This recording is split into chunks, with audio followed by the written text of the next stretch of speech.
Christianity. Picture this. You die, and suddenly you're standing at the gates of eternity with a clipboard-wielding saint asking about every tweet you've ever posted. Welcome to Christianity, the Choose Your Eternal Adventure edition. Step 1. Judgment.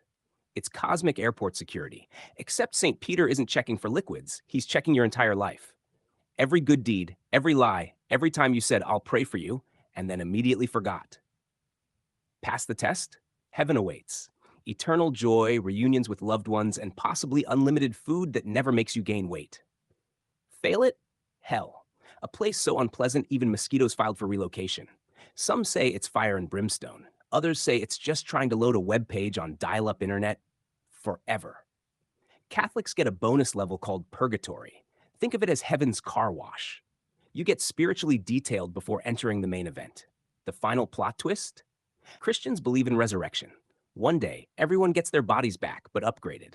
No joint pain, no diseases, no student loans. Eternal Life 2.0, now with 0 bugs. So in Christianity, death isn't game over. It's switching servers. And depending on how you played, you're either streaming from Heaven Premium or stuck buffering in Hell Basic forever. Islam. You open your eyes in your grave, and 2 angels are standing over you holding clipboards. One of them clears his throat. Pop quiz? Who is your Lord? Welcome to the Islamic afterlife, where death begins with the world's most important oral exam. These angels, Munkar and Nakir, aren't here for small talk. They're divine auditors checking if you paid attention during life. Answer correctly? Your grave becomes peaceful, like a 5-star hotel room. Answer wrong? Let's just say the accommodations get significantly less comfortable. But that's just the waiting period. The real main event is Qiyamah, Judgment Day. Every human who ever lived gets resurrected. Your ancestors, your childhood bully, that person who cut you off in traffic last year, everyone's showing up. Then comes the weighing. Your good deeds go on one side of a scale, your bad deeds on the other. And these aren't rigged carnival scales. They're divinely accurate. Good deeds heavier? Welcome to Jannah, paradise with rivers of milk and honey, eternal peace, and the kind of tranquility you can't find anywhere on earth. Imagine a resort designed by God himself, where nothing ever goes wrong.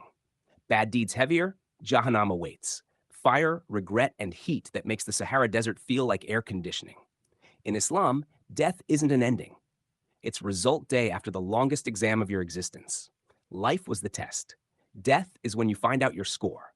Hinduism, you die, then you wake up, then you die again, then you wake up again. Congratulations, you've entered Hinduism's cosmic recycling program. When you die, your soul, the Atman, doesn't disappear. It just gets transferred into a new body based on your karma score. Good karma? You level up. Bad karma? You might respawn as something significantly less fun than a human. This endless cycle of life, death, and rebirth is called samsara. It's like being stuck in the ultimate subscription service you can't cancel. But here's the thing. You're not supposed to stay subscribed forever. The goal is moksha, liberation, breaking free from the cycle entirely. It's like finally uninstalling an app that's been running in the background your whole life. How do you get there? Follow your dharma, accumulate good karma, detach from ego and desire. Do it right, and your soul merges with Brahman, the ultimate reality, the source of everything. In Hinduism, life is a classroom you keep attending until you finally graduate. Death is just the bell between periods. Rebirth is summer school. And moksha? That's your diploma from existence itself. Dualism. You die, and immediately your soul splits into 2, half glowing white, half flickering with shadow. Welcome to the eternal tug of war. Dualism sees reality as a cosmic wrestling match between 2 opposing forces, light versus darkness, good versus evil, spiritual versus material. And when you die, both sides want custody of your soul. Your spirit, the good part, tries to escape this messy physical world and ascend to the realm of pure light. But the forces of darkness aren't letting go without a fight. It's like your soul is the check at dinner, and both sides are arguing over who has to pay. In Zoroastrianism, you've got Ahura Mazda, the god of light and truth, versus Angra Mainyu, the embodiment of chaos and lies. Your deeds determine which team claims you. In Gnostic belief, your body was a prison all along. Death is your jailbreak, but only if you've gathered enough secret spiritual knowledge to find the exit. Life is a battlefield. Death is when the referee finally blows the whistle and announces which side won. So in dualism, you're both angel and chaos demon. Death just reveals which one was driving your body this whole time. Materialism, you die, the neurons stop firing, the screen goes black, and then nothing. Literally nothing. Welcome to materialism, where there's no cosmic plan, no divine judgment, no soul floating away. Just biology doing what biology does, shutting down. According to this view, you are your brain. Every memory, every emotion, every thought you've ever had, it's all just electrochemical reactions bouncing around inside your skull. When the brain dies, you die. Completely. There's no heaven, no reincarnation, no spiritual cloud backup. Just atoms returning to the universe that loaned them to you temporarily. It sounds bleak, but some people find it strangely liberating. No afterlife means this life is all you get, so you'd better make it count. Love hard, laugh often, eat good food, be kind, because this is your only shot. And technically, you don't really disappear.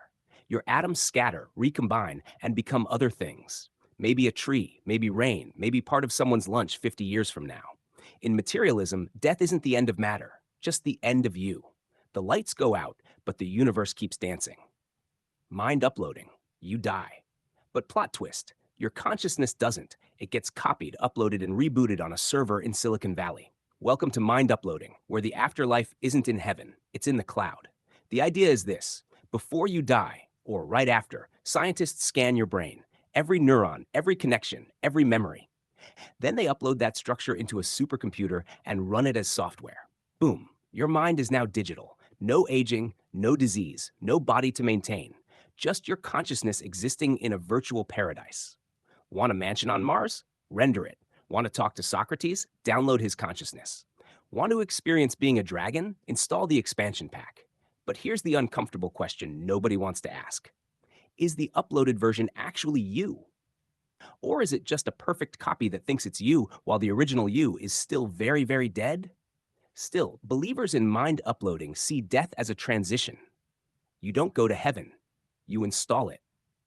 In mind uploading, immortality isn't spiritual, it's computational, and your soul isn't judged by God, it's backed up on a hard drive.